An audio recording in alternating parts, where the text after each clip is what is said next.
We are live. So start करते हैं. Yeah. Hello everyone, am I audible? And is the screen is visible to everyone? And how are you guys? How's the preparation going on for TCS? थोड़ा तेज बोलो. You're loud. Hey everyone, am I audible? And is the screen visible to everyone? And how are you guys? So just give me the thumbs up quickly so that we can start with the things. Yeah, okay. So this is a third live class, and in the previous classes also we have seen lot of questions where we have seen the questions which were around TCS coding questions, right? Today we will be solving all the questions that have been previously asked in the TCS exam. So these are the latest questions that have been asked. So and you can expect similar questions in your coding exams as well. So they will be very beneficial from the TCS exam perspective. Now let's start, right? Good evening, everyone. And starting with the questions now. Um,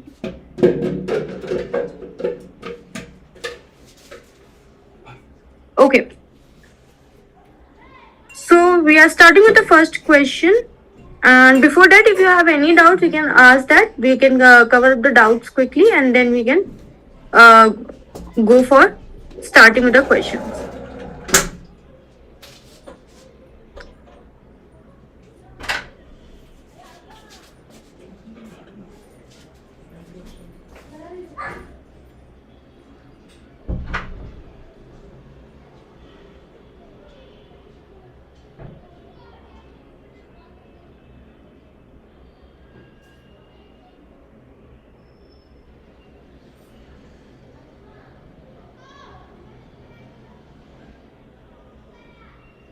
Taking up the first question, and let's understand the question first. This is the question asked in the TCS.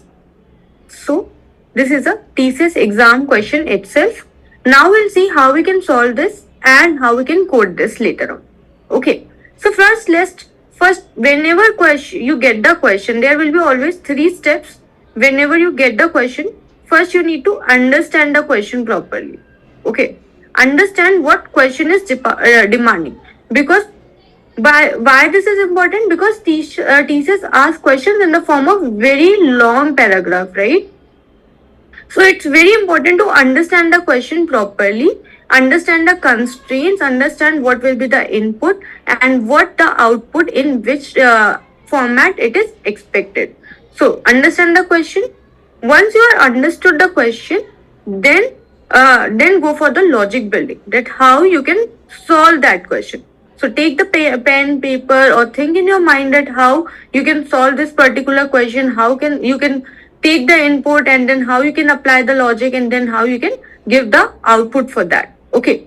Once the logic is clear, then start writing the code. The code writing part should be at the last. So this will be the 3 steps. Whenever you get the question, you need to approach the question like this. Okay. Now let's take the question in this manner only. First, let's understand the question. So what they said.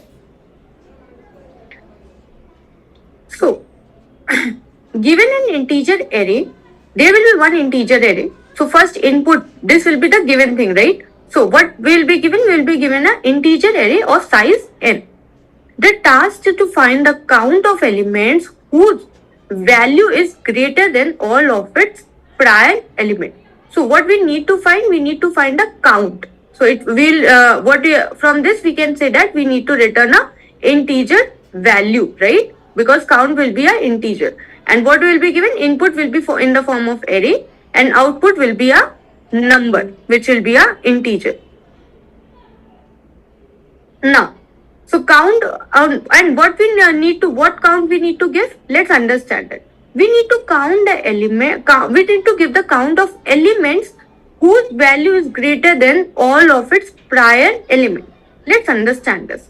So suppose, let's take we have 7, we have 4, we have 8, we have 2, we have 9.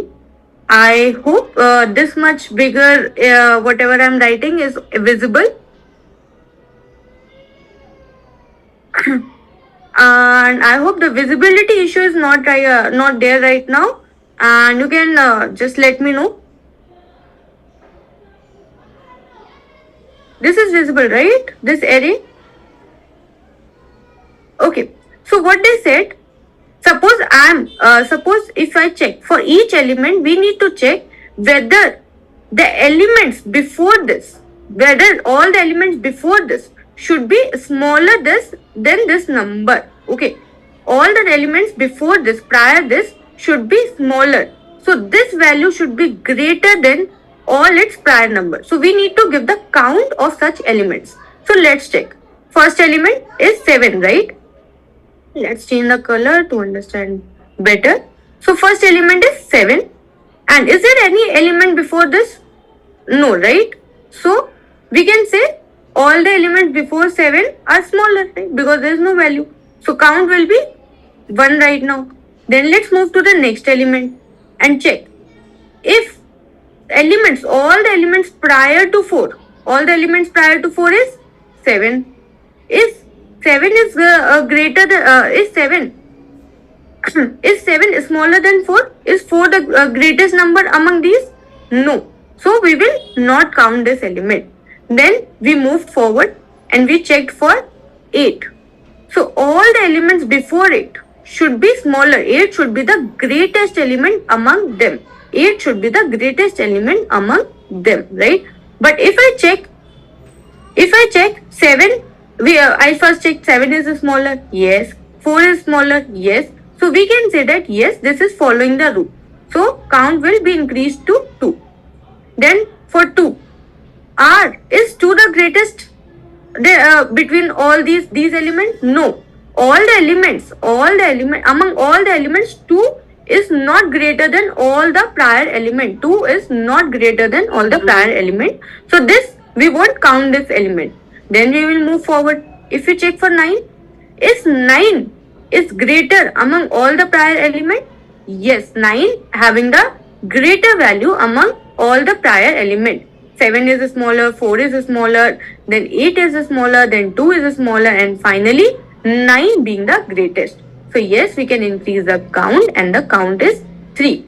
So what we need to do, suppose this is the array and we are at this element. Okay, we are at this element.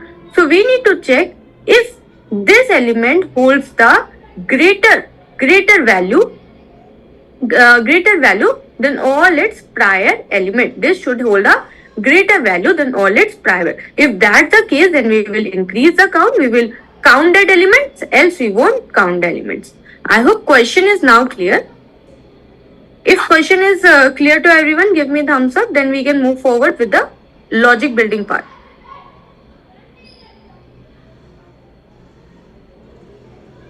What is not visible?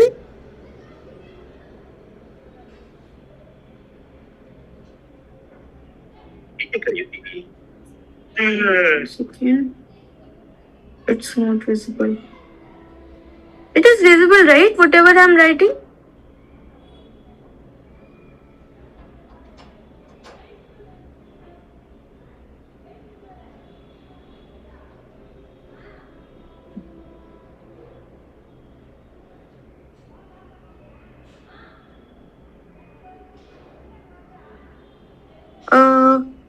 Okay, nothing is visible when I am writing.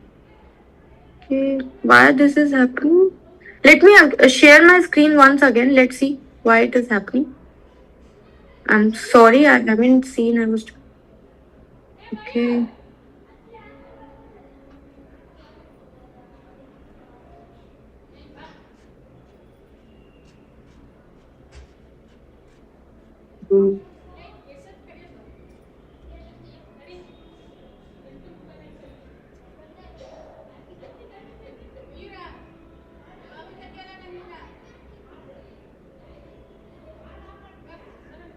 Just getting.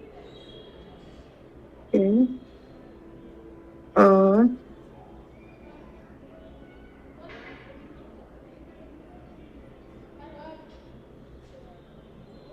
Is it visible now? I guess there's a bit of lag as well, and that is why this is happening. Okay, let's take the question again. Okay. What we are given, let's understand the question. Yeah, we'll take this question. So this is one of the question that is asked in TCS. Okay, so TCS asked this question, and as I said, we will always approach the question in 3 steps. Okay, first will be understanding the question. Understand the question well. Okay, and in understanding the question, what 3 things you need to understand? You need to understand the what will be a type of input, how you are getting the input, what logic, what question demands, and what the need of the question, and the output, the type of the output. So these will be the 3 things that you will notice while understanding the question. Once you understood the question well, then you will go for logic building. Okay, after that you will build the logic. Don't start coding after getting the things. Think that how you can solve this question, how you will take the input, then how you will apply, how you will solve the problem. This part, think about this, get clear with that, and once you are clear with the logic, then write the code. Coding will be the last part. Okay, so these are the 3 steps that we always follow while solving a coding question. Now, so coming on to the question, let's first understand the question. Okay, so given an integer array, there will be one integer array. So what will be the input? Input will be a integer array. Okay, and the size will be n. The task is to find the count of elements. So what we need to return? We need to return the integer value, because the count will be a integer value. Now what the logic demands? We need to give the count of all the elements whose value is greater than all its prior element. Count of all the elements whose value is greater than its prior element. Let's understand this part. We have 7, we have 4, we have 8, we have 2, and lastly we have 9. Okay. Now, if I check for this number, so is there any prior number to this? No. So I can always count this number, right? So let's make the count equals to 1. Okay. And then we have the next number, that is 4. All the prior elements to it is 7. 7 is the only prior element, right? So what will be the so is 7 smaller than 4? No. So 4 is not greater than all its prior elements. So we won't count this. Then we'll move. Then we have 8. So all the prior numbers to 8 are 7, 4. Is 7 and 4 smaller than 8? Is 8 greater among all the prior elements? Yes. So I'll increase the count. Okay. Then I'll move forward. I have 2. 2 is again not greater than all its prior element. Then lastly we have 9. Is 9 greater than all its prior element? Yes, of course 9 is greater than all its prior element. So we can include it and we will increase the count. So all the elements, the count of all the elements whose value is greater than their prior elements is 3. And lastly we will return the output 3. Now we got this, right? Now I hope question is all clear to everyone. Now let's understand where the chats have been gone. Okay. Give me a second. Okay.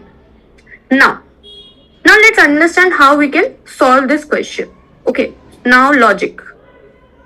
Okay. My laptop is hanging.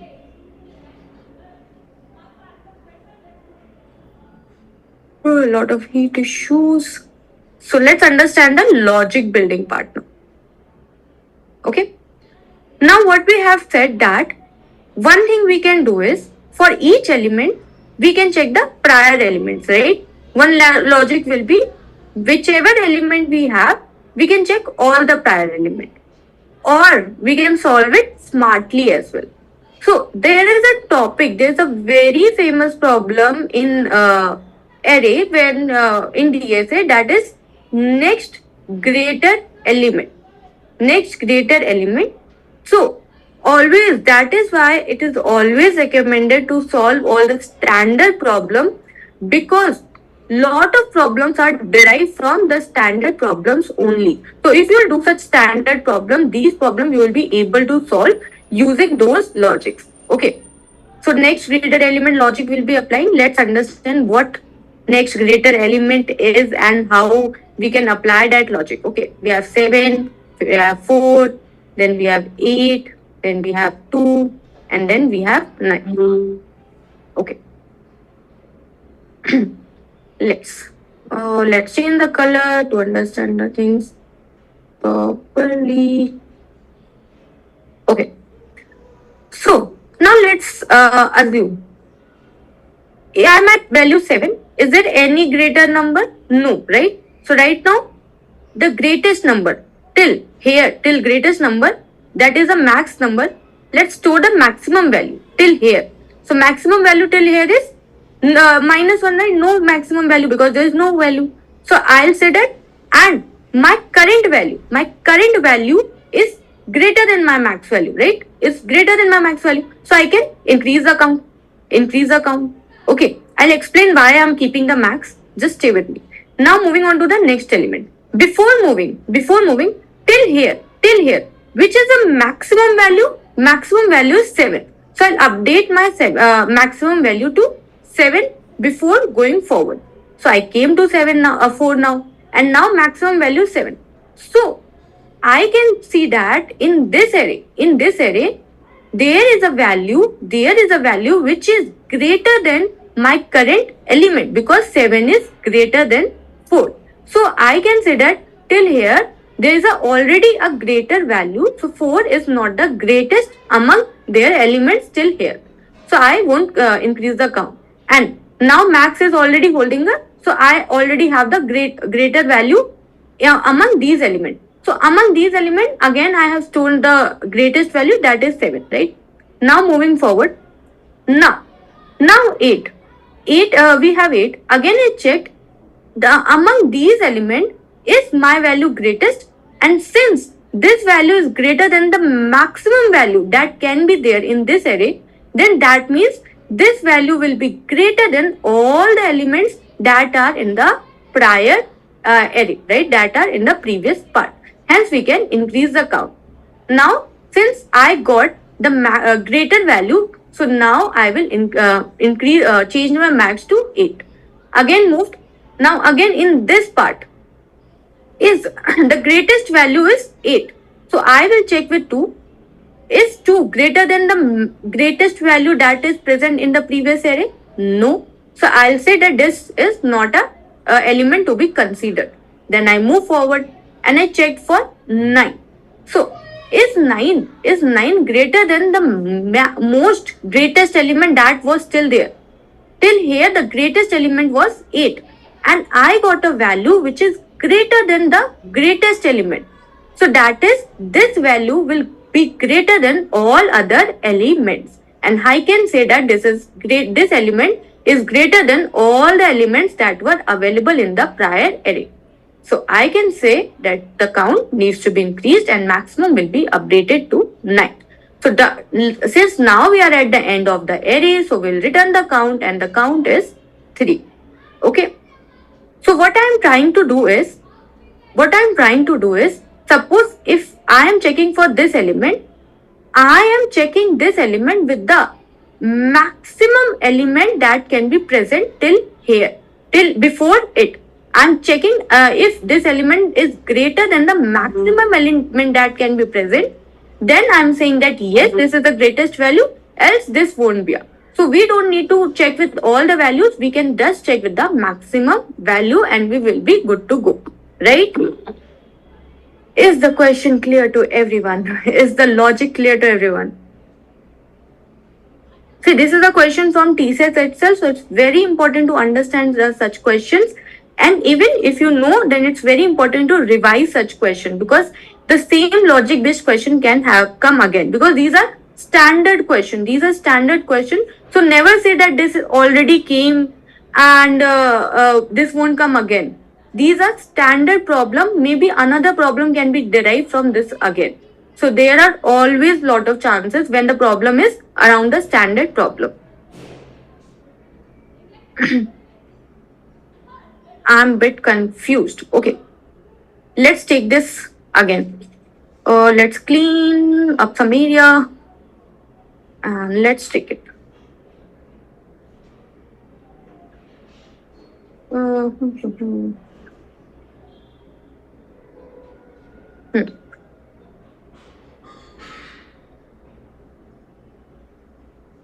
Okay.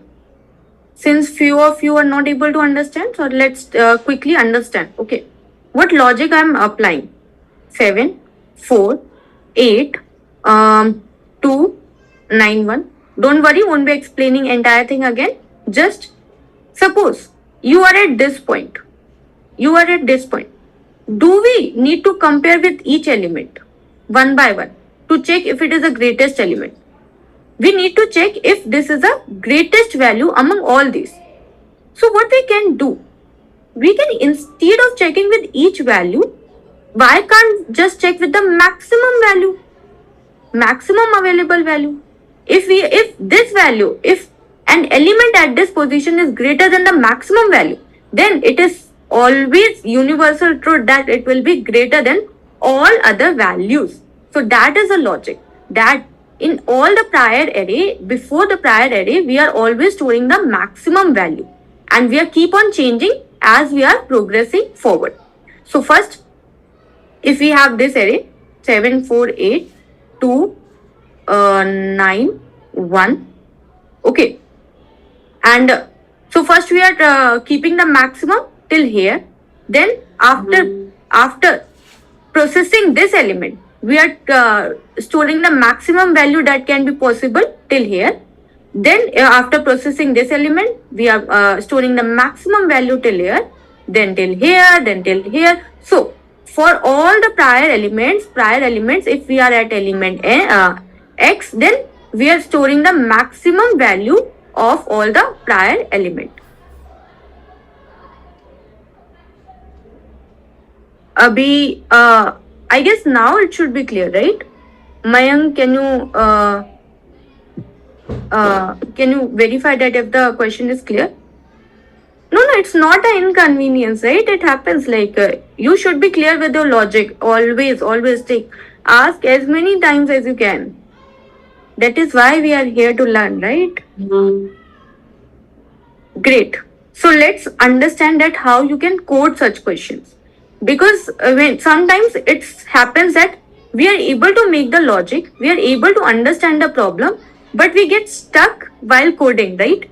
We are not able to code the problem that we are able to build a logic of. So it is very important to practice coding as well, equally.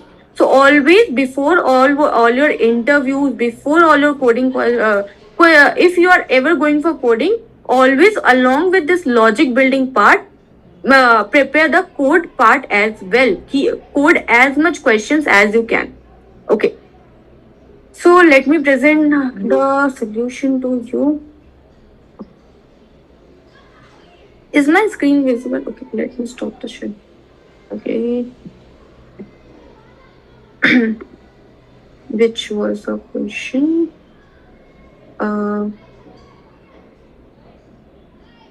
Give me a second.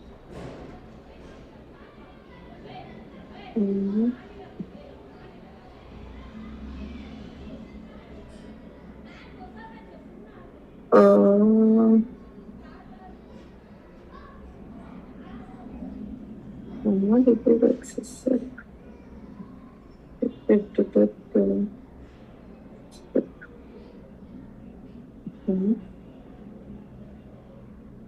Give me, I'm just opening my screen. That I will be doing the code in C++ because that's my coding language.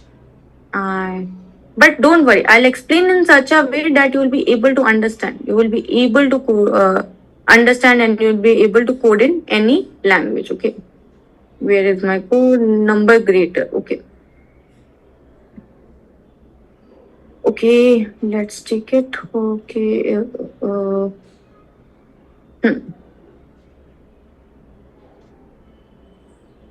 Clear the screen. Let's clear the screen. From where we can clear the screen?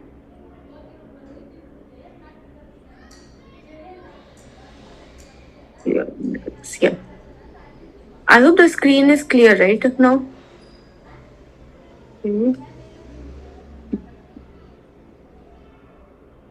Okay. This is a compiler. Okay. Let me write the code here. So, this is a code. Okay. First, what I'm taking the n. Okay. Input you will be mostly given, or if you're not given, then you can take the input. Okay. Then I'm taking one element to store the maximum, and one to take the array element. Okay. So what we are taking? We are taking the input from the user, the size of the array we are taking. Then for each element, we are first taking first element, and for the first element, since there will be, or this will be always counted as a element greater than all its prior element. So I'm checking if the value of a is greater than the maximum value, which is right now the smallest value. We can make it -1 as well, right? Then if the value is greater, then I am updating my maximum because I got the greater value and I'm increasing the count. Then I'm moving forward. I'm taking the next element. Then I'm checking if the next element is greater than the maximum element in the prior element. If that's the case, then I'll again update my maximum and I'll again update the count. Lastly, I'll give the output. Okay.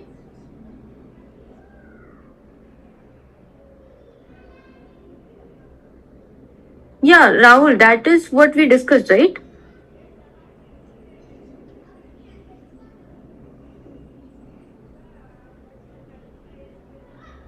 Okay. What? Okay. Let's take some elements and let's take 7, 2, 8, 9. And the output is 3. Okay. Where 7 is a greater element, 8 is a greater element, and 9 is a greater element. So I hope everyone got this. Now let's solve the next problem of TCS that is asked in the TCS. Let's take one good problem. Okay, this is one of the good problem that I found. A bit level problem also, one of the problem that I liked while solving. So let's understand this. This problem seems to be very easy, but the way you code it is a very nicely done. Yeah. So here again a TCS problem. This is again asked in the TCS, and this problem will show you that how much TCS gives pressure on the standard questions. Okay. So TCS, if you see the patterns of TCS, then one thing is TCS gives the problem from standard problems. Okay, like the last problem we solved was a standard problem, or it gives from the numerical, like mathematical aspects, like odd even. Lot of times you can see the problem from odd even or factorial or prime or something. So lot of mathematical concepts are also involved in TCS problems, right? So these are the two things that TCS, and then third favorite part is TCS gives the question in long paragraphs. So these three things you need to practice. If you are practicing for these three things, I can say that yeah, you will be able to solve the maximum possible problems in TCS coding challenge. So strong numbers. What are strong numbers? Let's again understand this problem. First is the understanding part. Strong numbers are the numbers whose sum of factorial of digits is equal to the original number. Okay. So we have this original number. And now if I take the factorial of each number, if I take the factorial of each number and sum them, and if this sum is equal to the original number, then that is a strong number and the output will be in the form of yes or no. So this is very simple, right? If you see this problem, logic wise, what it says, we have a number and we need to find the factorial of each number. Factorial of each number, that is factorial of 1 plus factorial of 4 plus factorial of 5. So what is factorial, guys? Quickly.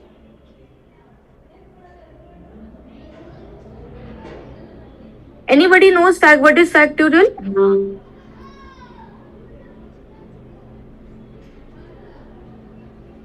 Factorial guys, maths concept. Quickly in one line, what is factorial? Tell me what is factorial.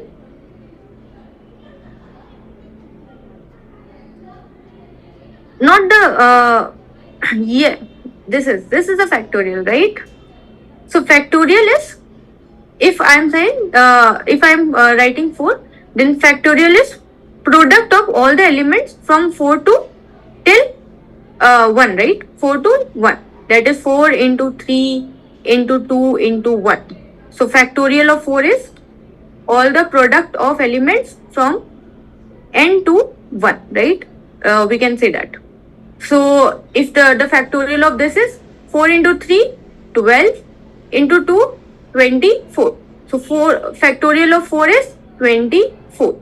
Factorial of 5 is 5 into 24, that is 5 into 24, it is 24 5s are 120. Okay, so it was 120. So then we need to find a factorial of each number and we need to sum them, right? So second part is summing them, and then we need to check that after summing if it is equal to the original number or not. Very simple, right? But now comes the coding part. If you see that logic is very simple, but here these are the problem when you are able to build a logic but you get stuck at the code part, right? Here you need to think about the coding mode at how you can code this particular thing. So let's understand this. Suppose if I have any number, let's take very big number 3, 2, 5, 6, 7. Okay, no matter how big number I have, what will be the digits? Because we need to take the factorial of each digit. What possible digit it can have? It can have possible digits from 0 to 9 only, right? 0 to 9. First, you need to notice that they're asking for the factorial of each digits. Okay, so we have to first know that we need to find a factorial of just each digit, and each digit will always fall from 0 to 9. So can we pre-compute it? Can we make one array of 10 elements and we can store the factorial of each element in that array only? Because there are only 0 to 9 values, right? 0. So let's try to compute. Let's clear the thing and let's understand a bit. Because I need a sequence. I need to write everything sequentially. Else it will get confusing, right? Let me clear the screen. Clear all my drawings. Yes. Now let's take it. So first I said what we need to find. We need to find factorial of each digit. This is what you need to notice in the question. And each digit, and how many digits, what can be the maximum and the lower value? Digit range will always be 0 to 9, no matter how big this number is. Digits will be always line 0 to 9.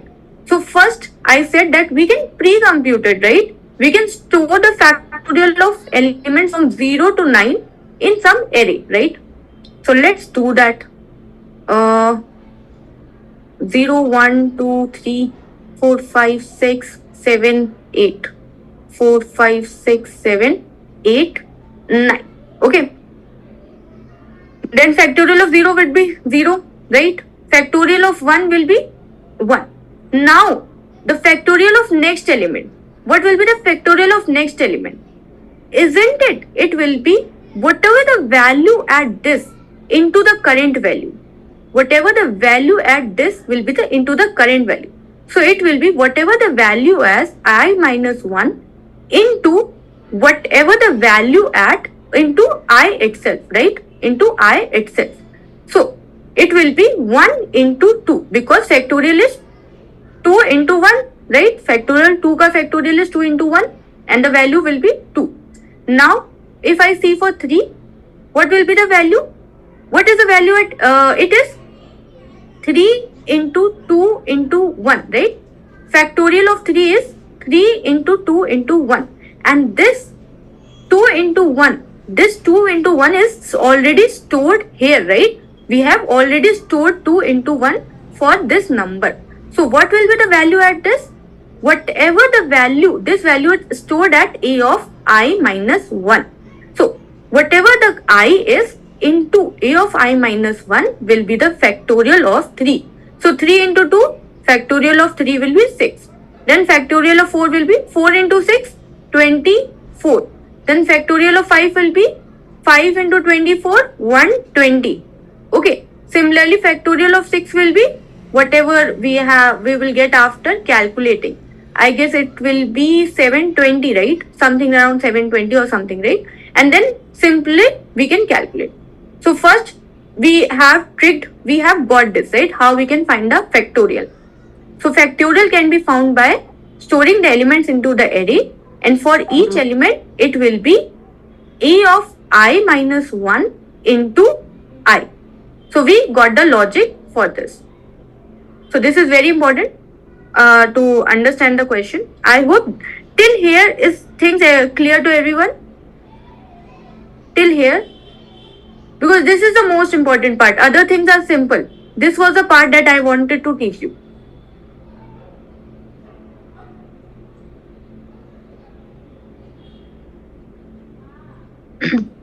Everyone, give me a thumbs up that you got this particular logic. Okay, great. So since this part is clear, now the remaining part before calculating the factorial, what we need to do? We need to get the digits.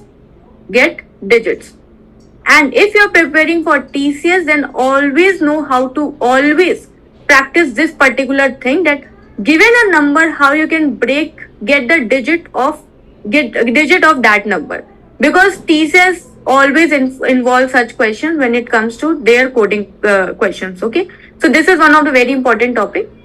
Now let's understand this part, how we can get the digits. Okay, so we have 1, 4, 5. Okay, 1, 4, 5. So if I take this numbers remainder with 10, if I take that if I divide this number with 10, so it will be 145. And if I divide this number with 10, okay, so first it will be 1, that is 10. Okay, then it will be 45, that is 4s are 40, and the remainder will be 5, right? And if you see, whenever you are dividing a number by 4, then the division is this part, and the remainder is the last digit. So if I take if I want to get all the digits, so my division, this part is 145 divided by 10, and this part is 145 modulo 10, that is the remainder. This particular sign modulo gives us the remainder. So this question is so this part will give us the 14, that is this part, and this part will give me the remainder. And then if I again apply the same thing. Now again, if I divide it with 14, then again I will get the second last element, that is 10. Here remainder will give me the 4, and this will give me the remaining value. So for 14, this value, the second value is a remainder, and this value. So we will, while till my this element doesn't get becomes 0, I can keep on dividing the element by 10, and the remainder will keep on giving me the values. Okay, remainder will keep on giving me the values from end. Now digit part is also clear, right? How we can get the digit, is that clear? We will make one loop. Suppose we are taking the loop while n is greater than 0. Okay, n is greater than 0. So first we will take the remainder. Remainder will be n%10, and then we will divide the n by 10. Okay, so this will give me the remainder, and this will give me the keep on dividing the element. So this part is also clear, right? So now we know how we can get the digit. Now we know how we can get the factorial. Let's merge all the code together now. Okay. So first of all, since we need to preserve this value, so always if n was having 145, then take m equals to n, so that we can preserve this value, and we will apply everything here. Okay. Now sorry, now we will start dividing, getting the digit. So while my m is greater than 0, what I can say is, let's get the digit first, that is whatever the remainder will be the last digit first, and remainder. Okay, and I have made one function where you can already make one function pre-compute, which will calculate your factorial from 0 to 9. So I will say that element, if I want to get the factorial of 5, how I can get factorial will be sum plus factorial. Suppose this is a array that is storing the factorial, so factorial will be the whatever the element, whatever the value at that index, that remainder will be my factorial. So this sum will be storing the sum of all the factorial of each digit. Right now 0. Then we'll keep on adding, and then we will keep on dividing. Lastly, if sum gets equal to n, then we can say this is a then we can print yes, else we can print no. Okay. Okay, I hope till here we are clear. Let's see the code first to understand the remaining part. Okay. Okay, let me clear my screen first. Okay. Okay. So what we let me write each things one by one. What we did, first we calculated factorial. We made one factorial array. Here we did the pre-computation for factorial of 0 to 9.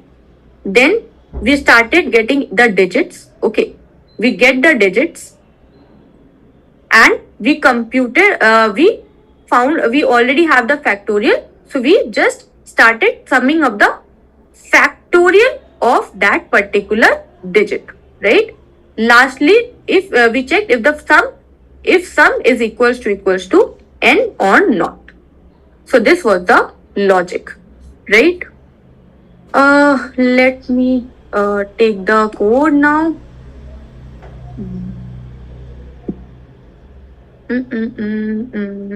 Yeah.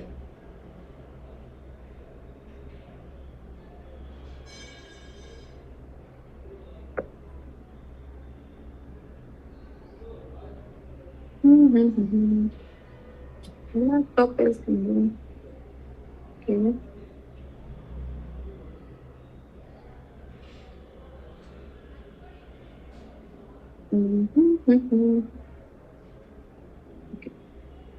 Let's remove the previous code now. Whoa. And let's add our code. So understand the coding part again. Okay. first we did the pre-compute. We called a pre-compute function. This function is calculating the factorial. Okay, from factorial from 0 to 9. Okay. So what we did, we first showed the factorial of 0 and 1. Sorry, factorial of 0 is 1. I said that wrong. Okay. Factorial, we took the factorial of 0 and 1, and then we started from element 2 to 9. And the factorial of each element, as I told, will be I into factorial of I minus 1. This we have already discussed why. Okay. So now we have factorial of elements from 0 to 9. Then we took the element, whatever the we took the value n. Then we checked if x is a strong number or not, and for that I have again made the function is strong. So I in is strong, I first made my sum equal to 0, and I took the value in temporary x so that x doesn't get changed. That is why we are taking the value in another variable. So these small things you need to be very careful, else you won't get the right answer. Because if you perform all the things on this x now, so the value of x will become 0. And then when you will get when you will start computing if they are equal or not, you won't get the correct answer. So while my temp, if my temp is not equal to 0, so I'll keep on calculating the factorial of that sum, and I'll keep on adding the results. Okay. Lastly, is my screen not visible? Is my screen visible? Yeah, it is visible, right? And lastly, we will calculate the sum and we'll return the yes or no based on that. Okay, I hope the everything is clear to everyone. This code is clear, right?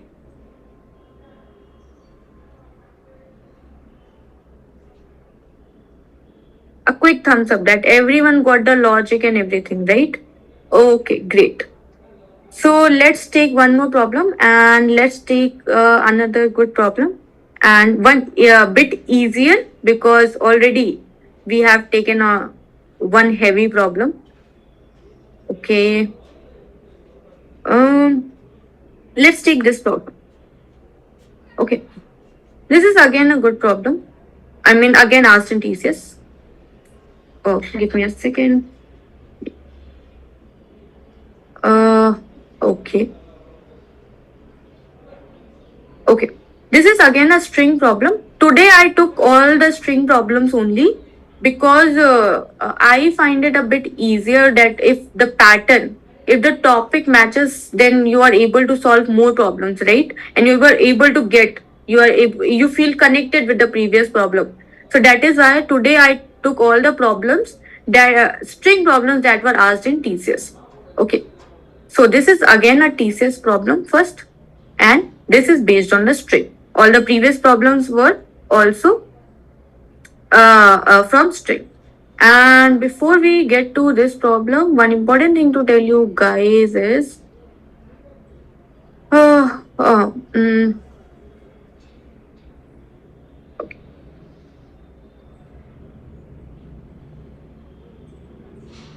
okay.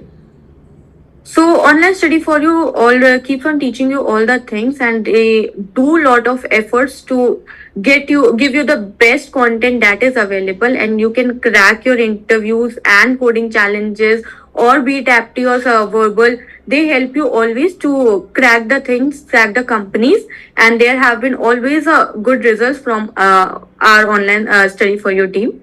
So this time again to prepare you guys better for the TCS NQT. Since you have very limited time to prepare for TCS NQT, so you need a structured learning for that we have came up with the TCS NQT crash course where we'll be covering everything, be it aptitude, be it reasoning, be it verbal, be it programming. Everything will be based on the latest pattern, latest structure of the TCS NQT, and we'll be covering everything. Programming will be covered by me, and similarly, all the other topics will be covered by the masters of those topics. There will be not only just one teacher, there will be multiple teachers, each teacher mastering that particular topic. So you will get the best content that you can get for TCS and QT. And trust me, this will make your your preparation very crisp and very to the point. So again, once you get this course, you will have this course for the 6 months. So not for just this course, you can refer the course for the later on purposes as well. Now, in order to trust see that you always need a proof, like we student want a proof. So you can check our channel where we keep on posting the students who got placed by our courses. The on the TCS on our community we have already posted everything. So this is one of the result, and similarly you can find thousands of such results. Okay, so this is just one of the result that you are seeing, and you can see that lot of people get selected. This is Deloitte. Similarly for the TCS and lot more exams, our students keep on getting selected, and that's a good thing, and that is what we crave for always. So if anybody is interested, then you can find a link in the description box below. Go and get the course and start your preparation, full preparation. Okay. Moving forward again with this question, let's take this question. Okay.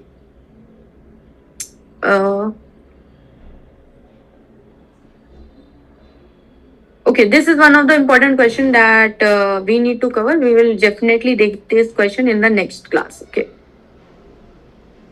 Okay. Let's understand the question.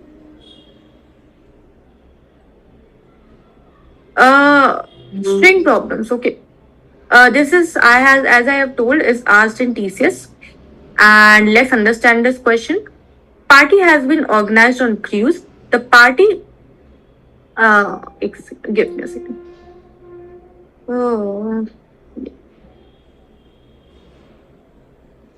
So the party is organized for a limited time. So there will be some limited time, right? Now always focus on the inputs and outputs. Okay. The number of guests entering, there will be some number of guests that will be entering, and some number of guests keep on leaving, right? In the party at every hour. For every hour, there will be some number of guests who will be entering the party, and some number of guests will be leaving the party. Is represented as elements of the array. The task is to find maximum number of guests present on the cruise at any given T hours. Okay.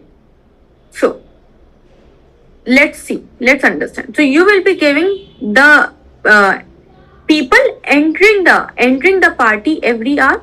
Okay.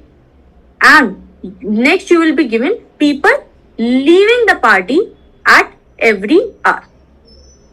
Okay. So during start, when party started, this then after 1 hour, then after 2 hour, then after 3 hour, then after 4 hour. So this is people entering, and this is people leaving. So if I ask you, when party started, how many people were there? How many people were there? You will say that 7 people entered and 1 people left. So 7 minus 1, total there will be 6 people, right? So 6 people. Given at time T, there were 6 people entering and leaving the party. Then similarly, if I ask you, at the first hour, how many people were there in the party? How many people? So there were no people entered, but 2 people left. Here in this hour, you need to understand that people who entered and never left in the first hour are still there. So total people that are there will be 6 people were already there. None of the people entered, but at this hour, out of those total people, 2 people left. So what will be the total people that at this moment that will be there? Will be 4. Again, right? Now at the second hour. So how many people were there in the party? So I said that I will say that till here, how many people were there? Total, there were 4 people were there. Then 5 people more entered, and then at the same time, one person left the party. So total there were 8 people. 8 people. Okay. Similarly, for the next element, it is for this, one entered and another left, and 3 left. So total there will be 9 minus 6 people. Okay. Then at last, how many people were there? 3 entered and 4 left. So total 5 people were there. Okay, total 5 people. So you need to give you will be given the time t, and for every time t you need to, for that particular time, I can ask you for this, I can ask you for this, then you need to give at this t how many people were there in the party. Okay, so let's understand that how we can solve this problem. Okay, problem is clear. So understanding first part is clear. Now we will go towards logic building part. Okay, so we have 7. Let's clear the space once. Yeah, let's change the color. I like changing the color. So people entering the party were 7, 0, 5, 1, 3. So at every hour, it was people entering. This is entering and this is leaving. 1, 2, 1, 3, 4. Okay. So, and the hours were given. Hours can be calculated by the index itself. Index itself, right? R can be calculated at index itself. So, let's start. Okay. Suppose I am asking for at the second hour, how many people were there? How many people were there at the second hour? Let's start. Okay. So till where we need to go? First till this index, till index, based on the index, till index is equals to 2, is not equal, is less than 2. We need to keep on calculating, right? We need to keep on calculating. So first, let's total guest present at every hour, keep it 0, right? So we'll start from the first element, and first total guest at the first hour were 7 people entering minus people leaving, right? That is, total guest will be 6. Total guest will be 6. Then again, we will go for the second element, and for the second element, total guest will be at this element will be whatever the previous, that is total guest that were already there, plus people that new people that entered, and the people that left at that hour. So it will be, that is, the new will be it will be 6, the original value 6 plus people entered minus left.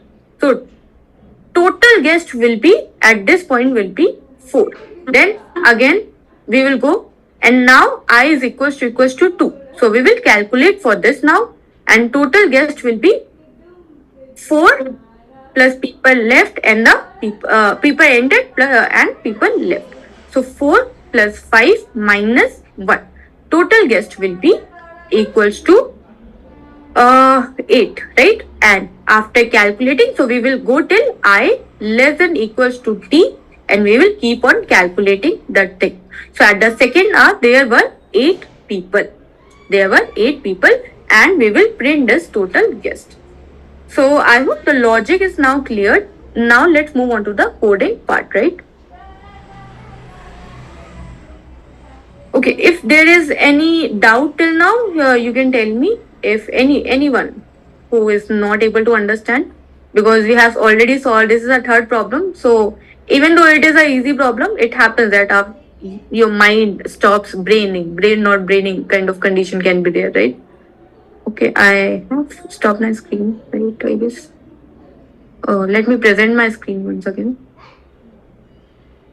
and let's see the coding part of this problem. Yeah. This is a guest problem, simple.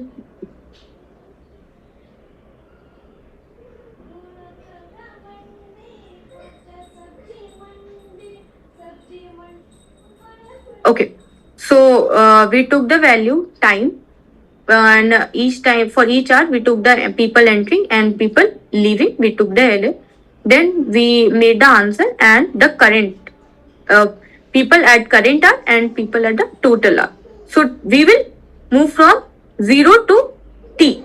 Another after that we don't need to care, we give the total guess at the time T, so we will go till there. Okay, and we will keep on adding the total guessed at each moment, and what will be the answer, it will be maximum of both the of at the guessed, and lastly we will return the answer. It was total guessed, right? Yes, exactly. Okay, it was maximum guessed at each point. Okay, so you need to calculate the maximum at every point. I guess I missed this one, right? So actually I read the problem wrong. I missed this maximum number. Maximum number of guests at T hours. So right now we were calculating the total guest at T hour. Okay, this can be also one of the problem. Okay, they can ask you, but let's take the original problem again. So what we are doing, we already know how we can calculate the total guest at T, right? At each hour, we are already calculating the total guest. And since they are asking the maximum, so when you are calculating for each hour, keep on taking one value, maximum, till T hours, in which hour the guests were maximum, you will return that. You will return that. I hope this small difference is changes clear to everyone, right? There's no doubt in this, right? Okay. I hope the question is clear. Anyone having any doubts, they can ask. Or you can give me thumbs up over a code and everything. Till now, all the problems, you are clear with every problem, right?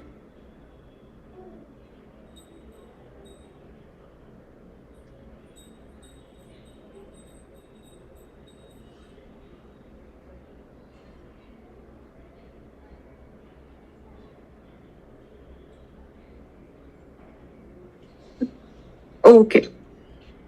Okay. So, uh,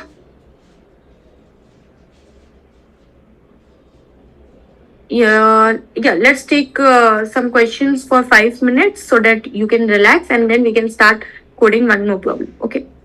ma'am when will Flipkart start hiring freshers और Flipkart के coding में कैसा कैसा problem है? फ्लिपकार्ट अभी भी मतलब Flipkart freshers की हायरिंग दो तरह से करती है, दो तीन तरीके से ही करती है. पहला तो हो जाता है कि तुम्हारा कॉलेज में आ रही हो, दूसरा हो जाता है एक कोड फॉर वुमेन या कुछ करके है जो कि कोड जो कि गर्ल्स को टारगेट करता है. तीसरा होता है फ्लिपकार्ट ग्रिड. ठीक है, फ्लिपकार्ट ग्रिड के थ्रू फ्रेशर्स की हायरिंग होती है ऑफ कैंपस के लिए. तो फ्लिपकार्ट ग्रिड आई गेस अभी आने ही वाला होगा, मई या जून में आई गेस आता है, और तो उस टाइम में you can prepare Flipkart grid के लिए. दूसरा बाकी सारी हायरिंग जो फ्लिपकार्ट की होती है वो I guess at least 1+ year experience मांगता है. कैसे क्वेश्चन आते हैं? मीडियम टू हार्ड क्वेश्चन आता है.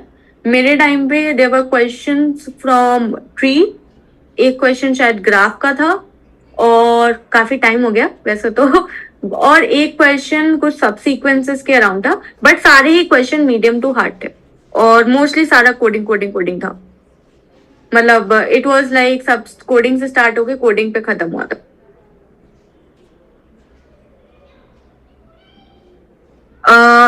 देखो टीसीएस तो ऑलरेडी हायर कर, टीसीएस का तो हम प्रिपेयर कर ही रहे हैं, इसका तो आ ही रहा है कॉन्टेस्ट, राइट? अभी चीजें ठीक हो गई हैं, अभी वो ले ऑफ वाला वो सारा पीरियड थोड़ा कम हो रहा है. तो अभी बहुत इंपॉर्टेंट है कि तुम अपनी प्रिपरेशन वापस से स्टार्ट कर दो, और अभी बहुत सारी और कंपनीज पूछेंगी. ठीक है, ग्राफ में बीएफएस डीएफएस के ऊपर नीचे कुछ है ही नहीं, इट्स अबाउट ट्रैवर्सल. ठीक है, ग्राफ में अगर आपको ट्रैवर्स करना आता है ग्राफ, तो 90% चीजें उसके बाद उसमें उसके बाद 10% ही होता है. तुम ग्राफ का कोई भी चीज उठा लो, it's about traversal, right? Graph और ट्री में एक ही चीज है कि तुम्हें ट्रैवर्सल पे 90% चीजें डिपेंड करती हैं ट्रैवर्सल पे, ठीक है। और ग्राफ में कुछ कुछ एस्पेक्ट्स है, लाइक ग्राफ में जैसे ट्री में बहुत सारी चीजें ट्रैवर्सल पे डिपेंड करती है, वैसा ग्राफ में कुछ कुछ और टॉपिक्स है, जैसे तुम्हारा साइक्लिक हो गया, और तुम मतलब साइकिल ग्राफ में बन रही है या नहीं, और क्या होता है ग्राफ में, हाँ डायरेक्टेड अनडायरेक्टेड ग्राफ के लिए बहुत सारी चीजें होती है। तो तुम ना ट्रैवर्सल के बाद वो ग्राफ की बहुत सारी जो एल्गोज है, डिजिक्स्ट्रा हो गई, टोपोसॉर्ट हो गई, कांस एल्गोरिथम हो गई, ये सारी एल्गोज पे फोकस करो। एक बार ये एल्गोज पढ़ के देखो, इनके प्रॉब्लम सॉल्व करके देख लो। एक मैंने बनाया था, वैसे तो मेरे को इंस्टा या लिंक्डइन पे पिंग कर देना। मैंने एक ऐसे चार्ट बना रखा है कि ग्राफ का कौन सा चीज किससे लिंक्ड है क्योंकि इनिशियली मुझे भी दिक्कत होता था कि डायरेक्टेड है तो कौन कौन सी चीजें लग जाती है, साइकिल निकालने के लिए क्या क्या मेथड है, और ऑप्टिमाइज करने के लिए अच्छा पहले बीएफएस से भी हो सकता था, बट हमने इसको बेलमंट फोर्ड से क्यों किया, इससे क्यों किया, उससे क्यों किया। तो उसके लिए कुछ कुछ चीजें एक बार बनाई थी बैठ के, तो तुम पिंग कर देना, वहां से ले सकते हो। थोड़ा इजी हो जाता है उसके बाद, मतलब पहले ग्राफ के ना कॉन्सेप्ट अच्छे से पढ़ो, बीएफएस जेएफएस के बाद बीएफएस जेएफएस आ गया, वो भी बड़ी बहुत है, मतलब बहुत काफी दिक्कत होती है लोगों को बीएफएस जेएफएस कोड करने में भी, और कैसे एग्जैक्टली वर्क कर रहा है। So you can now move on and you can start learning the algos. Algos के क्वेश्चन सॉल्व करो, उसके बाद ग्राफ के इन जनरल क्वेश्चन सॉल्व करके देखना। You will definitely start observing कि अच्छा ये क्वेश्चन डिजिक्स्ट्रा से सॉल्व हो सकता है या इससे सॉल्व हो सकता है। Okay Okay, should we take one more question or should we end the class for now?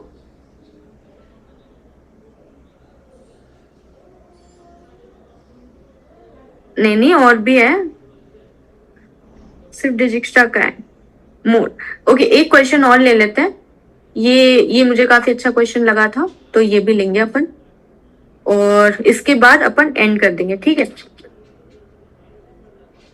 एक क्वेश्चन और ले लेते हैं, थोड़ा सा वैसे भी डिस्कस करके, वी गॉट टाइम राइट, 5 मिनट का ब्रेक हमने ले लिया है। And I am teaching in 9 days of fasting, okay, मेरे फास्ट चल रहे 9 days के। So if I'm able to teach, then you guys should be able to definitely able to learn, right? It's hard teaching during the fast, right? 9 days of fasting. And if I'm able to do that with energy, then you should be able to learn with the energy. And I have my office as well. So let's understand the question. This is a question recently asked in TCS. So we got the student from one of our student. Thanks to that student who gave us this question. So this is one of the question from the TCS recent exam. So that is why this is very, very important. So focus. Okay. First, let's understand the question. Let's see. First, we will be. I doubt that if these things are visible to you. So I'm writing the things here. First, you will take the string from the user. So the input will be in the format of string. So we will be getting one string. Suppose the string is have a nice day, Isha. Okay. Suppose I have given this string. Okay. Then we need to find the length of this string. So after that, we will find the length of the string. So length of this string is 16, right? 1, 2, 3, 4, 5, 6, 7, 8, 9, 10, 11, 12, 13, 14, 15, 16. So there are 16 elements, length is 60. Then next what we need to do? We need to find a perfect square or near to perfect. Suppose their n would have been 15, then we won't be able to find a perfect square of 15. So we will find a near to perfect square. Near to perfect square will be of 3, right? 3 into 3 will be 9. After 4, and we will go from 4 to less than 4 only. We won't increase it. We will always go for decreasing. Okay. This one thing you need to find. Right now we have 16. So perfect square of 16 is 4. Then we need to make a n cross n. Sorry, this perfect square cross perfect square matrix. So right now perfect square is 4. So 4 cross 4 matrix we will make. Okay, and we will assign a string character wise to this matrix. First will be a, then it will have a, v, e, n, I, c, e, d, a, have an sorry, I forgot, have let's delete, a was missing, right?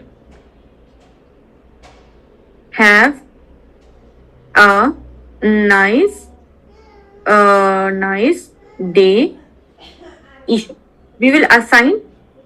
Okay, lastly we will print the matrix column wise. So in first column, what are the elements? It is H, A, E, I. Then in the next column, what are the elements? It is A, N, D, S. Then in the next column, what the element is?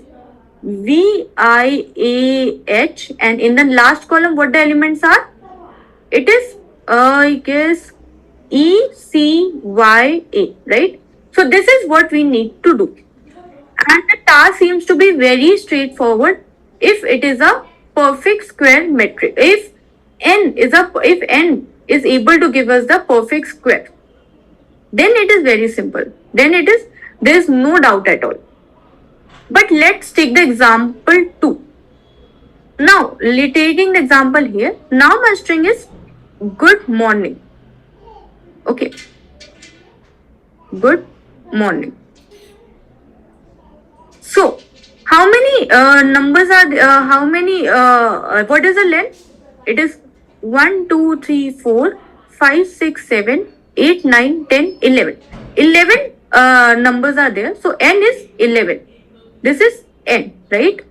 Perfect square. What will be the perfect square for this? It will be 11 is not a perfect square. Which other number less than 11 will give me the perfect square? It will be 9, right? So the perfect square will be of 9. That is, perfect square will be 3. Now after finding the perfect square, what we need to find? We need to make a 3 cross 3 matrix. So let's make a 3 cross 3 matrix. Okay. But this 3 cross 3 matrix will only be able to include 9 characters, right? Only be able to include 9 characters. So how we will be assigning? Guys, give me a second. Just give me a second. I'm joining back. Just I need 2 minutes. Okay. Okay.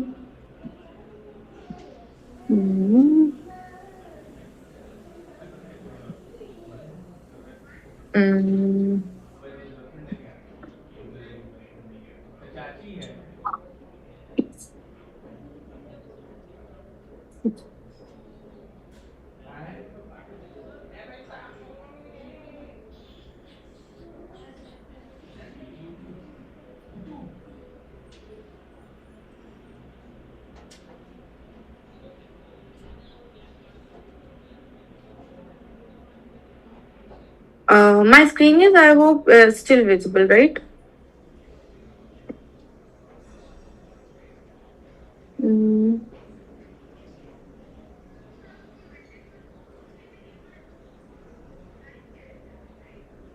Yes, okay. Okay, where is the question? Give me a second.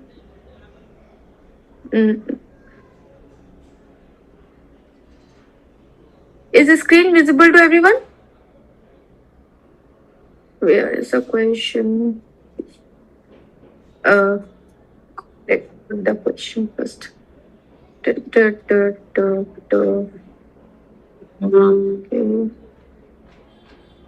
Should be somewhere here.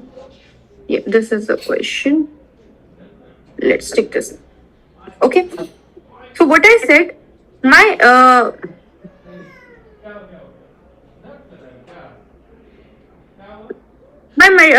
matrix won't be include all the characters in each block, right? So how will we assign it? Till here we are able to assign, right?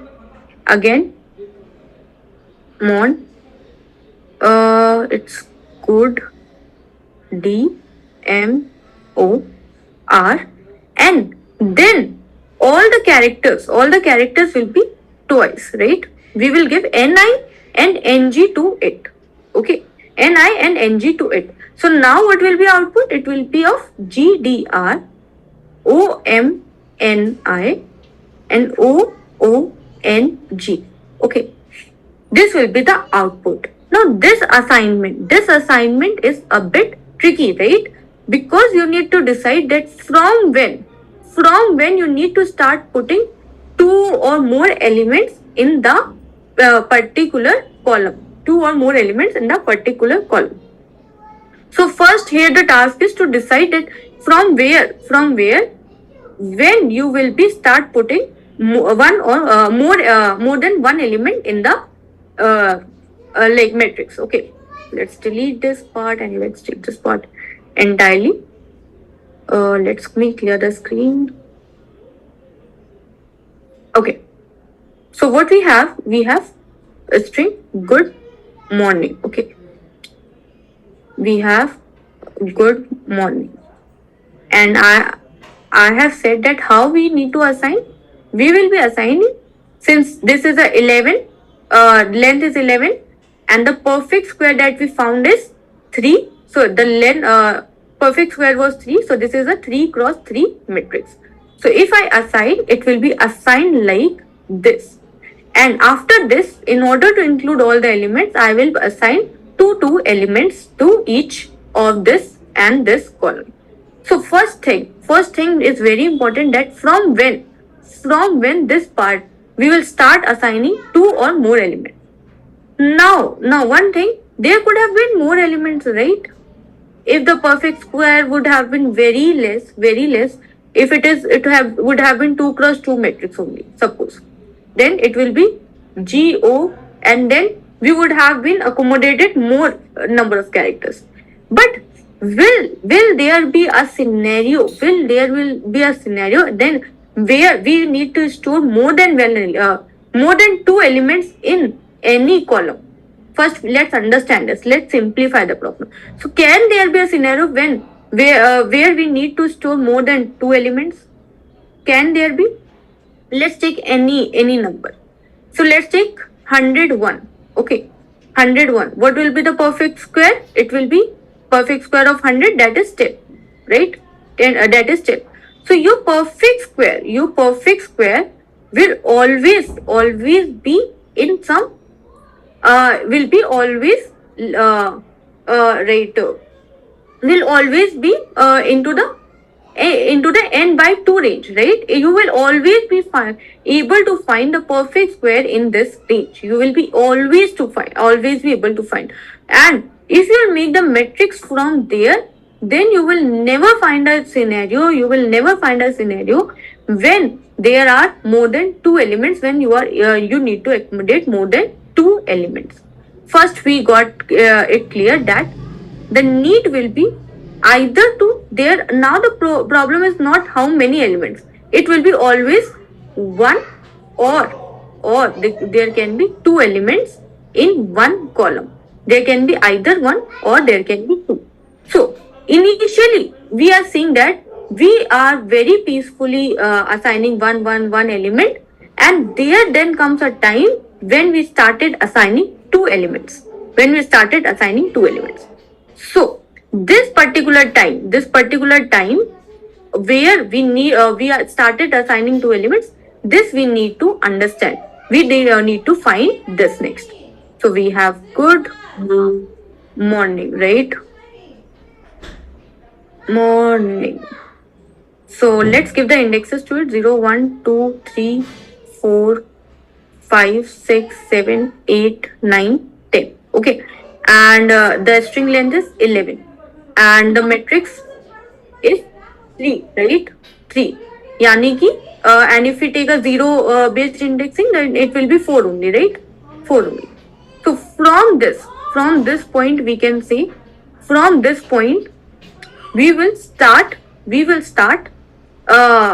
putting two elements. So if someday if the length, if I am reaching this point, if I'm reaching this point, then from this point I can say that we will start assigning two elements always, right? Two elements always. So and similarly, if you see sorry, but I said this, that since there were perfects, but perfect square, how we can calculate this length? Is it that perfect square position is giving me this length? No, right? No. What can give me the right length? What can give me the right length? Suppose if I do the same thing on this matrix, then it would have been 16, right? And the perfect square would have been 4. So it would have been lying somewhere here. And from here we started giving two elements, which is not the right way. Which is not the right way, right? So how we can do this? How we can do this, right? So now you see, you have till here, right? You have till here. And how many elements more? How many more elements were remaining elements? First, let's calculate the remaining elements. So how many remaining elements? It will be always whatever the square was, square into square, and whatever the length was. So length minus square into square were the remaining elements. Will always be remaining elements, right? Whatever the total length and the whatever the square is coming, the subtraction of that will be the elements which we will not be able to put if we are going with single character, right? So this will be the remaining elements. And from where, suppose, so remaining elements will be, in this case, my n was 11 and the square was 9. So there will be two elements which will left if I am assigning one character to each column, right? To each column. So how many elements? From where we need to start putting two elements? It will be always 2x, right? 2 into remaining. So what will be logic? It will be 2 into remaining element will be the position from back where we need to keep on putting the elements. Okay, let's take this now. I guess is a bit confusing. This must have been a bit confusing. So stay with me. Okay, let's take it to understand it properly. Good morning. Okay, and what I said, how many elements? If n is 11 and the perfect square length was 3, and my matrix that got made was 3 cross 3 matrix. It was a 3 cross 3 matrix. And now I said how many elements? If I started giving one element, then I will be able to at max give 9 elements. That is 3 into 3, right? That is square into square. So how many elements will be left? It will be n minus square into square, right? Square into square. That is 2. In our case, 11 minus 9, that is 2. And from where we need to start putting? It will be at this position. Because if we will start at every point, we will from here to accommodate 2 elements, we will start putting two elements from here. That is, for total 4 elements will be there, that will be getting put 2, right? Because if you are putting 2, then it will be 2x, right? 2x. So total 2 into whatever the remaining we are getting, we will be putting from there we will be putting the elements. So it will be 2 into r. That is what, from where we need to put the elements. Okay. So we will come, we have G, 0, then we have D, then we have M, then we have O, we have R. And when we came here, we will start putting 2 elements from there. Okay, understood? Now let's take it. How we can code it? Suppose let's start putting the elements. Let's start putting the element. We came here. Right now k is 0. Okay, k is 0. And how I can check? How? If k is there, this will be giving me the length of this much, right? And I want to find the length of this. I am comparing with this is my remaining, right?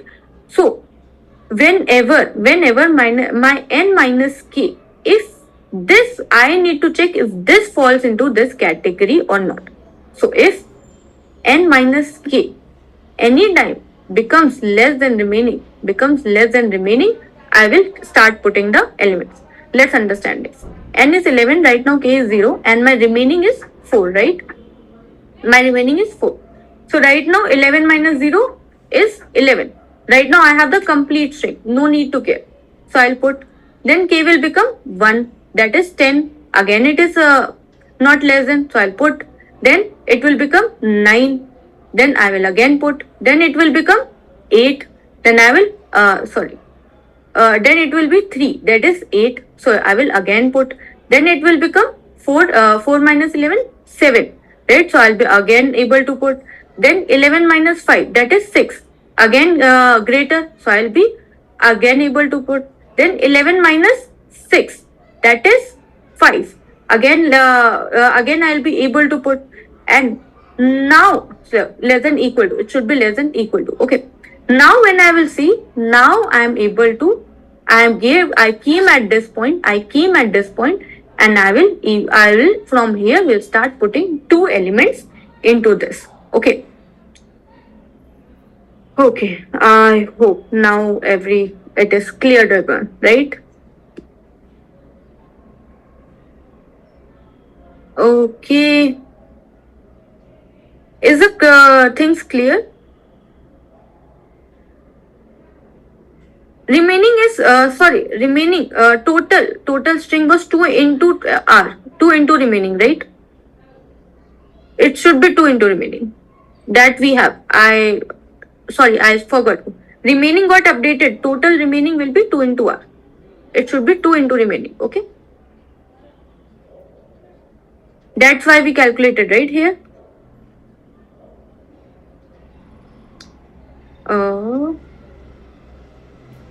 Should I explain again? Once again? I mean, should I take the example again? Or is this 2 into remaining thing is clear?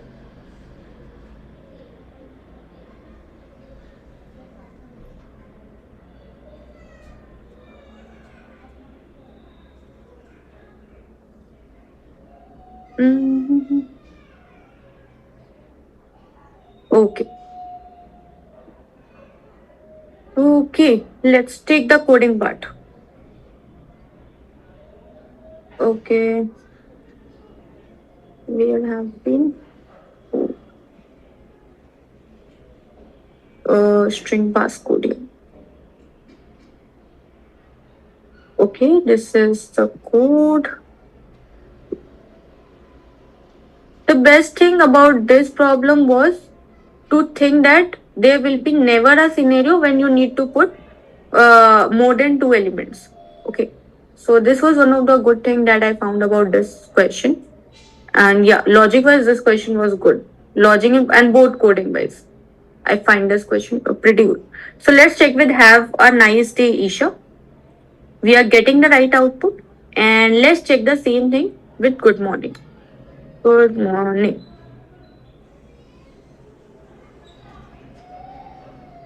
Again, we are getting the right output. Okay, so what I did, I took the size of the string, then I took the square root near to perfect square root, and finally I calculated what will be the remaining part. So it will be, here I already did 2 into n minus string into square root into square root. Okay, this will be the total remaining point, or this will be the point from where we need to start putting 2 elements. Okay, then I took the 2D matrix, which will be storing the string. You need to make the matrix of string, not the character. You need to make the matrix of string, not the character. Always remember that. Then I took the 1k to traverse the string. I started putting the elements into the matrix, and first every block will be having at least one character, right? That is how we are making the matrix. So I started putting one element and I upgraded the k value, and now I checked if n minus k is less than the remaining part. So if that's the case, then I'm putting the second element also, else I'm not putting. Then I'm printing the matrix column wise. Okay, is the things clear to everyone now? This is the code. I hope. Will you zoom the screen? Okay. Mm, is the code visible to everyone now?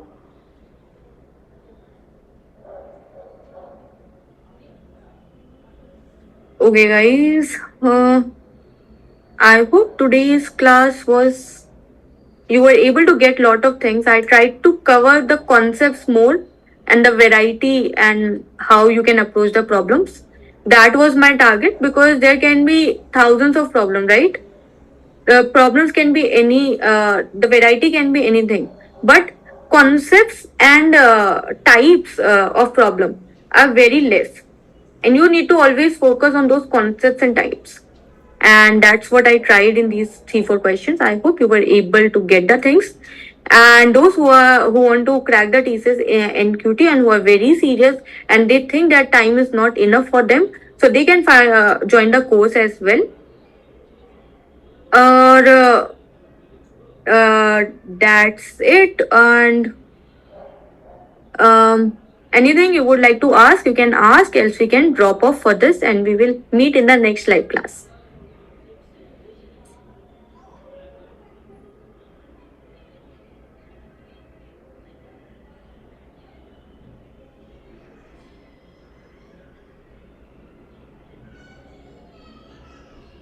Okay.